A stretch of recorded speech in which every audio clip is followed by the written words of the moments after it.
SSTVಯಲ್ಲಿ ಜಾಹೀರಾತು ನೀಡಲು ಈ ನಂಬರಿಗೆ ಸಂಪರ್ಕಿಸಿ.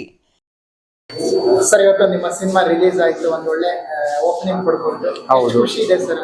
ತುಂಬಾ ಖುಷಿ ಇದೆ. ಈ ಖುಷಿ ಆಕ್ಚುಲಿ 4 years ಬ್ಯಾಕೆ ಬರಬೇಕಾಗಿತ್ತು. ತುಂಬಾ ಖುಷಿ ಆಯಿತು. ಮೇಕಿಂದಾಗಲಿ, ಸಿನಿಮಾ ಆಗಲಿ, ಸಿನಿಮಾಟೋಗ್ರಫಿಂದಾಗಲಿ, ಡೈರೆಕ್ಷನ್ದಾಗಲಿ, ಸಾಂಗ್ಸು ತುಂಬ ಚೆನ್ನಾಗಿದೆ.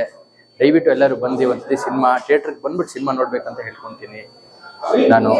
ಆಡಿಯನ್ಸ್ ಜೊತೆ ಇವತ್ತು ನೋಡಿದಾಗ ಎಷ್ಟು ಖುಷಿ ಆಯ್ತು ಸರ್. ಆಡಿಯನ್ಸ್ ಹೆಂಗೆ ಸಿನಿಮಾ ನೋಡಿದ್ರು ಆಡಿಯನ್ಸ್ಗೆ ಮುಂದೆ ಏನಾಗುತ್ತೆ ಅಂದ್ಬಿಟ್ಟು ಅವ್ರಿಗೆ ಇದಾಗ್ತಾ ಇತ್ತು. ಸೊ ಅವ್ರಿಗೆ ಸಿನಿಮಾ ನೋಡಿದ್ಮೇಲೆ ಗೊತ್ತಾಯ್ತು ಲಾಸ್ಟಲ್ಲಿ ಏನಾಯ್ತು, ಹೆಂಗೆ ಮೇನ್ ಪಂಚಮುಖಿ ಯಾರು, ಹೆಂಗ್ ಬಂತು, ಹೆಂಗ್ ಸೊತ್ತೋಯ್ತು ಅಂತ ಗೊತ್ತಾಯ್ತು. ಸೊ ಅದಕ್ಕೆ ಇದೆಲ್ಲ ನನ್ನ ಸ್ಟೋರಿ ಹೇಳೋಕ್ಕಿಂತ ಮುಂಚೆ ನೀವು ದಯವಿಟ್ಟು ಬನ್ನಿ, ನಿಮ್ಮ ಹತ್ತಿರದ ಚಿತ್ರಮಂದಿರಕ್ಕೆ ಬಂದ್ಬಿಟ್ಟು ದಯವಿಟ್ಟು ಸಿನಿಮಾ ನೋಡಿ ಅಂತ ನಾನು ಕೇಳ್ಕೊಂತೀನಿ. ಫಸ್ಟ್ ಟೈಮ್ ಅಂತ ಡೈರೆಕ್ಷನ್ ಜೊತೆಗೆ ಆಕ್ಟಿಂಗ್ ಒಂದು ರೋಲ್ ಮಾಡುವಾಗ ಯಾವ್ದು ಈಸಿ ಅನ್ಸುತ್ತೆ ನಿಮಗೆ? ಸರ್, ಆಕ್ಚುಲಿ ಡೈರೆಕ್ಷನ್ ಬಂದು ನನ್ನ ಫ್ರೆಂಡು ಹೀರೋ ಡೈರೆಕ್ಷನ್ ಮತ್ತೆ ಹೀರೋಯಿಸಮ್ ಬಂದ್ಬಿಟ್ಟು ಆಸ್ ಇಟ್ ಈಸ್ ಡೈರೆಕ್ಷನ್ ಬರ್ತಾ ಇದೀವಿ ಅಂದ್ರೆ ಡೈರೆಕ್ಷನ್ ಬಂದ್ಬಿಟ್ಟು ನಮ್ಮ ಚಂದ್ರು ಅಂತ, ನಮ್ಮ ಸಿನಿಮಾ ಮೇ ಹೀರೋ, ಡೈರೆಕ್ಷನ್ ಎಲ್ಲ ಇವರೇನೆ. ಏನೋ ಇವರು ತುಂಬಾ ಕಷ್ಟ ಬಿದ್ದಿದ್ದಾರೆ, ನಾವೆಲ್ಲ ಸೇರಿ ಜೊತೆಲಿ ತುಂಬಾ ಕಷ್ಟ ಬಿದ್ದಿದ್ದೀವಿ. ಇದನ್ನ ನೀವೆಲ್ಲ ಬೆಳೆಸ್ಬೇಕು ಅಂತ ನಾನು ಕೇಳ್ಕೊಂತೀನಿ. ಅಂದ್ರೆ ಸರ್, ಈಗ ಶೋ ಎಲ್ಲ ಯಾವ ತರ ಸಿಕ್ಕಿದೆ ನಿಮ್ಗೆ? ಅಂದ್ರೆ ಹೇಳಿ ಚಂದ್ರು. ಆಕ್ಚುಲಿ ಇವಾಗ ಹೊಸಬ್ರದ್ದು ಅಂತ ತುಂಬಾ ಅಂದ್ರೆ ನಂಬರ್ ಆಫ್ ಥಿಯೇಟರ್ಸ್ ಮತ್ತೆ ಮಾಲ್ಗಳೆಲ್ಲ ಕಮ್ಮಿ ಸಿಕ್ಕಿದ್ವು. ಸೊ ಇವಾಗ ರೆಸ್ಪಾನ್ಸ್ ನೋಡಿ ಇವಾಗ ಸಾಯಂಕಾಲ ಈವ್ನಿಂಗ್ ಇಂದ ತುಂಬಾ ಥಿಯೇಟರ್ಸ್ಗಳು ಮಾಲ್ಗಳು ಜಾಸ್ತಿ ಸಿಗ್ತಿದೆ. ಸೊ ಮೇ ಬಿ ಇನ್ನೊಂದು 2 hours ಅಲ್ಲಿ ನಿಮಗೆ ಬುಕ್ ಮೈ ಶೋ ಅಲ್ಲಿ ಆಡ್ ಮಾಡ್ತಾರೆ. ಸರ್, ನಿಮ್ಮ ಸಿನಿ ಜರ್ನಿ ಬಗ್ಗೆ ಹೇಳೋದಾದ್ರೆ? ಸರ್, ನಮ್ಮ ಸಿನಿಮಾ ಜರ್ನಿ ಅಂದರೆ ನಾನು ಫಸ್ಟ್ ಡೂಪ್ ಆರ್ಟಿಸ್ಟ್ ಆಗಿ ಕೆಲಸ ಮಾಡ್ತಾ ಇದ್ದೆ. ನಾನು ಆ್ಯಕ್ಚುಲಿ 2008 ಡೂಪ್ ಆರ್ಟಿಸ್ಟ್ ಆಗಿ ಎಲ್ಲ ಕನ್ನಡ ಸಿನಿಮಾಲ್ಲೂ ಕೆಲಸ ಮಾಡಿದ್ದೀನಿ. ಉಪೇಂದ್ರ ಸರ್ ಅವ್ರ ಜೊತೆ ಮಾಡಿದ್ದೀನಿ, ರಾಗಿಣಿ ಮೇಡಮ್ ಜೊತೆ ಮಾಡಿದ್ದೀನಿ, ತುಂಬ ಒಂದು ಶ್ರೀಕೆ ಸರ್ ಜೊತೆ ಮಾಡಿದ್ದೀನಿ. ಆದರೆ ನನ್ನ ಫ್ರೆಂಡು ಈ 4 years 5 years ಬ್ಯಾಕ್ ನಾವೇನು ಪಂಚಮುಖಿ ಸಿನಿಮಾ ಮಾಡಿದ್ರಿ ನಾವು. ಸೊ ಅದು ನಂದು ಫಸ್ಟ್ ಹೇಳ್ಬೇಕಂದ್ರೆ ಡೆಬ್ಯೂ ಸಿನಿಮಾ. ಅದಾದಮೇಲೆ ವೀರಮಲ್ಲು ನಾರ್ಮಲಿ ಆರ್ಟಿಸ್ಟ್ ಆಗಿ ಮಾಡಿದ್ದೀನಿ ನಾನು. ಇದು ನಂದು ಡೆಬ್ಯೂ ಸಿನಿಮಾ. ಇದಕ್ಕೆ ತುಂಬ ಕಷ್ಟ ಬಿದ್ದಿದ್ದೀವಿ. ಇದಕ್ಕೆ ನಮಗೆ ದೇವರಿದ್ದಾನೆ, ಖಂಡಿತ ಹಾಗೆ ಆಗುತ್ತೆ ಅನ್ನೋ ನಮ್ಮ ನಂಬಿಕೆ ಇದೆ. ಡೈರೆಕ್ಷನ್ ಚೆನ್ನಾಗಿದೆ. ಆದರೆ 2019-20 ಕಂಪೇರ್ ಟು 2025 ಜನಕ್ಕೆ ಸ್ವಲ್ಪ ಫ್ಲಕ್ಚುಯೇಟ್ ಆಗುತ್ತೆ. ಯಾಕಂದ್ರೆ ಸಿನಿಮಾಸು ನಿಮಗೆ ಫ್ಲಕ್ಚುಯೇಟ್ ಆಗಿ ಬಂದಿದೆ ಸಿನಿಮಾಸು. ಅಂದ್ರೆ ಮೀನ್ಸ್ ಅಂದ್ರೆ ಇವಾಗ ನಾವು 2020 ಆ ಟೈಮಲ್ಲಿ ಏನು ಕೊರೋನಾ ಟೈಮಲ್ಲಿ ಹಿಂದೆ ಬಂದಿದ್ದ ಮೂವಿಗಳೇ ಬೇರೆ, ಡಿಫ್ರೆಂಟ್ ಆಫ್ ಮೇಕಿಂಗ್ ಸ್ಟೈಲ್ ಆ ಥರ ಎಲ್ಲ ಇತ್ತು. ಸೊ ಅದಾದ್ಮೇಲೆ ಇವಾಗ ಏನು ಅಂದ್ರೆ ಇವಾಗಿನ 2026-25 ಏನು ಸಿನಿಮಾಗಳು ಬರ್ತಿದೆ, ಸೊ ಇವಾಗ ಮೇಕಿಂಗ್ ಸ್ಟೈಲ್ಸ್ ಬೇರೆ ಇದೆ. ಬಿಕಾಸ್ ನಾವು ನ್ಯಾಚುರಲ್ ಆಗಿ ಮಾಡಿರೋಂಥ ಸಿನಿಮಾ. ಅಂದ್ರೆ ಲೈಕ್ ಯಾವ ತರ ಅಂತಂದ್ರೆ, ಫಾರ್ ಎಕ್ಸಾಂಪಲ್ ದೊಡ್ಡ ಫೈಟ್ ಆ ಥರ ಎಲ್ಲ ನ್ಯಾಚುರಲ್ ಆಗಿ, ಅಂದ್ರೆ ಫಾರ್ ಎಕ್ಸಾಂಪಲ್ ಒಬ್ರು ಮನುಷ್ಯಂಗೆ ಹೆಂಗ್ ಹೊಡಿಬೋದು ಆ ಥರ ಇರೋಂಥದ್ದು ಕಂಪ್ಲೀಟ್ ನೀವು ನೋಡ್ದಂಗೆ, ಸಿನಿಮಾ ನೋಡ್ದಂಗೆ ಲೈಕ್ ಎವ್ರಿ ಫ್ರೇಮ್ ಅಂದ್ರೆ ಅಂದ್ರೆ ಗ್ರೀನರಿನ ನಾವು ಎತ್ತಿ ತೋರಿಸಿದೀವಿ, ಅಂದ್ರೆ ನೇಚರ್ನ ತೋರಿಸಿದೀವಿ. ಸೊ ನೀವು ಸಿನಿಮಾ ನೋಡಿದ್ರೆ ಗೊತ್ತಾಗತ್ತೆ. ಇವಾಗ ಆಲ್ಮೋಸ್ಟ್ ಹುಬ್ಳಿ, ಧಾರವಾಡ ಮತ್ತೆ ಉತ್ತರ ಕರ್ನಾಟಕ ಎಲ್ಲ ಆಲ್ಮೋಸ್ಟ್ ಒಂದು 15 ಸ್ಕ್ರೀನಿಂಗ್ ಸಿಕ್ಕಿದೆ.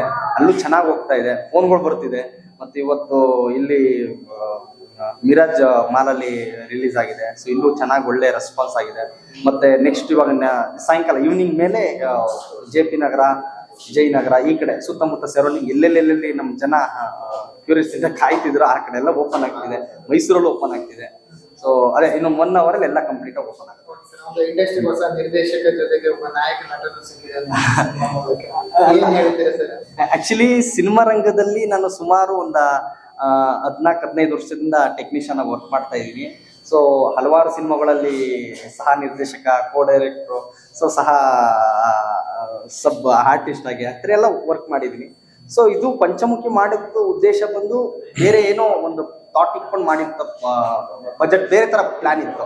ಆ್ಯಕ್ಚುಲಿ ನಮ್ಮ ಅಫ್ತಾಬ್ ಬೈ ಹೇಳ್ದಂಗೆ ಅಂದರೆ ನಮ್ಮದು ಪ್ಲ್ಯಾನ್ ಇದ್ದಿದ್ದು ಬಂದು ಸುಮಾರು 1-1.5 ಕೋಟಿ ಬಜೆಟ್ ಅಂತ ಇದ್ದಿದ್ದು ಸಿನಿಮಾದಲ್ಲಿ. ಸೊ ಅದಕ್ಕೆ ಬೇರೆ ಹೀರೋ ಆಗಿ ಸೆಲೆಕ್ಷನ್ ಆಗಿದ್ರು. ಅಂದರೆ ಕಾರಣಾಂತರಗಳಿಂದ ಅವ್ರು ಬರ್ದೇ ಇರೋ ಕಾರಣಕ್ಕೆ ನಾನು ಮಾಡಬೇಕಾಗಿರೋ ಪರಿಸ್ಥಿತಿ ಬಂತು. ಸೊ ಹಂಗೆ ನಾವು ಅದನ್ನ ಆಮೇಲೆ ಪ್ರೊಡ್ಯೂಸರ್ನ ಬ್ಯಾಕ್ಔಟ್ ಮಾಡಿ ಅಂದ್ರೆ ಅವ್ರನ್ನ ಬೇಡ ಅಂತ ವಾಪಸ್ ಕಳಿಸಿ ನಾವೊಂದು ಚಿಕ್ಕ ಬಜೆಟಲ್ಲಿ ಏನಾದ್ರು ಒಂದು ಮಾಡೋಣ, ಎಲ್ಲ ಟೀಮ್ ವರ್ಕ್ ಮಾಡಿ ನಮ್ಮ ಪ್ರಯತ್ನ ನಾವು ಮಾಡಿದ್ದೀವಿ ಮಾಡೋಣ ಅಂತೇಳಿ ಸ್ವಲ್ಪ ಲೋ ಬಜೆಟ್ ಅಂತಾನೆ ಅನ್ಕೊಳ್ಳಿ. ಸೊ ಆ ಬಜೆಟ್ ಅಲ್ಲಿ ಸಿನಿಮಾ ಮಾಡಿದ್ದೀವಿ. ಅಂದ್ರೆ ಆಫ್ಟರ್ ಸರ್ ನಿಮ್ಮ ಮುಂದಿನ ಪ್ರಾಜೆಕ್ಟ್ ಏನ್ ಅನ್ಕೊಂಡಿದ್ದೀರಾ? ಅಥವಾ ಪ್ರೊಡ್ಯೂಸರ್ ಆಗಿರ್ಬೇಕಾ, ಡೈರೆಕ್ಟರ್ ಆಗ್ಬೇಕಾ, ಅಥವಾ ಹೀರೋ ಆಗಿ ಮುಂದುವರಿಬೇಕಾ? ಇಲ್ಲ ಸರ್, ನಾನು ಹೀರೋ ಆಗಿ ಮಾಡಲ್ಲ. ನಾನು ಕಲನಟ ಅಂತ ಆಲ್ರೆಡಿ ನನ್ಗೆ ಹೇಳ್ಬಿಟ್ಟಿದ್ದಾರೆ. ನಂಗೆ ತಮಿಳ್ ಇಂಡಸ್ಟ್ರಿಯಿಂದ ಒಂದು ಆಫರ್ ಬರ್ತಾ ಇದೆ. ಸೊ ನಾನು ಫಸ್ಟ್ ಪ್ರಿಫರೆನ್ಸ್ ಅಂದ್ರೆ ಕನ್ನಡನೇ ಇರೋದು. ಯಾಕಂದ್ರೆ ನಾನು ಹುಟ್ಟಿ ಬೆಳೆದು ಎಲ್ಲ ಮಾಡಿದ್ದು ಕನ್ನಡನೇ. ಸೊ ನನ್ನ ಫಸ್ಟ್ ಪ್ರಿಫರೆನ್ಸ್ ಕನ್ನಡನೇ. ಸೊ ಮುಂದೆ ಒಂದು ಆಫರ್ ಇದೆ, ನೋಡೋಣ, ಖಂಡಿತ ನಿಮ್ಗೆ ತಿಳಿಸ್ಕೊಡ್ತೀನಿ. ಅದಕ್ಕೆ ನಮ್ಮ ಜನ ನನಗೆ ಸಹಾಯ ಮಾಡಬೇಕು, ಸ್ವೀಕರಿಸಬೇಕು, ಪ್ರೀತಿಯಿಂದ ನಮಗೆ ಎತ್ತಬೇಕು. ಪಂಚಮುಖಿ ರಿಲೀಸ್ ಆಗಿದೆ. ಹೌದು. ಪ್ಲಾನಿಂಗ್ ಎಲ್ಲ ಇದೆ ಅಂತ ಹೌದು. ಏನ್ ಹೇಳ್ತೀರಿ ಸರ್ ಕೊನೆಯದಾಗಿ ಆಡಿಯನ್ಸ್ ಗೆ ಒಂದು ರೀಚ್ ಮಾಡೋ ತರ ಅವ್ರನ್ನ ಥಿಯೇಟರ್ ಕರೆಯೋ ತರ ಏನಾದ್ರು ಏನ್ ಹೇಳ್ತೀರಿ? ಆಡಿಯನ್ಸ್ ಒಂದ್ಸತಿ ಅವರು ಟ್ರೈಲರ್ ಆಲ್ರೆಡಿ ಆಡಿಯನ್ಸ್ ನೋಡಿದ್ದಾರೆ. ದಯವಿಟ್ಟು ನಾನು ಏನು ಕೇಳ್ಕೊಂತೀನಿ ಅಂದರೆ, ದಯವಿಟ್ಟು ಸಿನಿಮಾ ಥಿಯೇಟರ್ಗೆ ನಿಯರೆಸ್ಟ್ ಥಿಯೇಟರ್ ಮಾಲ್ಗಳು, ಇವಾಗ ನಮ್ಮ ಚಂದ್ರು ಹೇಳಿದ್ದಾರೆ ಎಲ್ಲೆಲ್ಲಿ ರಿಲೀಸ್ ಆಗ್ತದೆ ಅಂದ್ಬಿಟ್ಟು, ದಯವಿಟ್ಟು ಅಲ್ಲಿ ಬರಬೇಕು, ಅಲ್ಲಿ ಬಂದು ಸಿನಿಮಾ ನೋಡ್ಬೇಕಂತ ನಾನು ಎಲ್ಲ ಆಡಿಯನ್ಸ್ಗೂ ಕೇಳ್ಕೊತೀನಿ. ನಿಮ್ಮ ಹತ್ತಿರ ಚಿತ್ರಮಂದಿರ ಮತ್ತು ಮಾಲ್ಗಳಲ್ಲಿ ಸಿನಿಮಾ ರಿಲೀಸ್ ಆಗಿದೆ ಅಂದ್ರೆ ಆಗತ್ತೆ ಇವಾಗ ಮತ್ತೆ ಅಂದ್ರೆ ಮತ್ತೆ ಇನ್ನೊಂದಷ್ಟು ನಂಬರ್ ಆಫ್ ಥಿಯೇಟರ್ಸ್ ಮಾಲ್ ಸಿಗ್ತಿದೆ. ಸೊ ದಯವಿಟ್ಟು ಬುಕ್ ಮೈ ಶೋ ನೋಡ್ಕೊಂಡು ಬುಕ್ ಮಾಡ್ಕೊಂಡು ಸಿನಿಮಾ ನೋಡಿ. ತುಂಬಾ ನ್ಯಾಚುರಲ್ ಆಗಿರೋಂಥ ಸಿನಿಮಾ ಇದು. ದಯವಿಟ್ಟು ಒಳ್ಳೊಳ್ಳೆ ಸಾಂಗ್ಸ್ಗಳಿದೆ, ಒಳ್ಳೆ ಮೆಸೇಜ್ ಇದೆ. ದಯವಿಟ್ಟು ಥಿಯೇಟರ್ ಬಂದು ಸಿನಿಮಾ ನೋಡಿ. ಸಿನಿಮಾ ಕ್ಯೂರಿಯಾಸಿಟಿನೂ ಇದೆ, ನೋಡ್ತಾ ಕ್ಯೂರಿಯಾಸಿಟಿ ಬರುತ್ತೆ. SS ಟಿವಿ, ಸಿನಿಮಾ ಜಗತ್ತಿನ ಕ್ಷಣ ಕ್ಷಣದ ಸುದ್ದಿಯೊಂದಿಗೆ.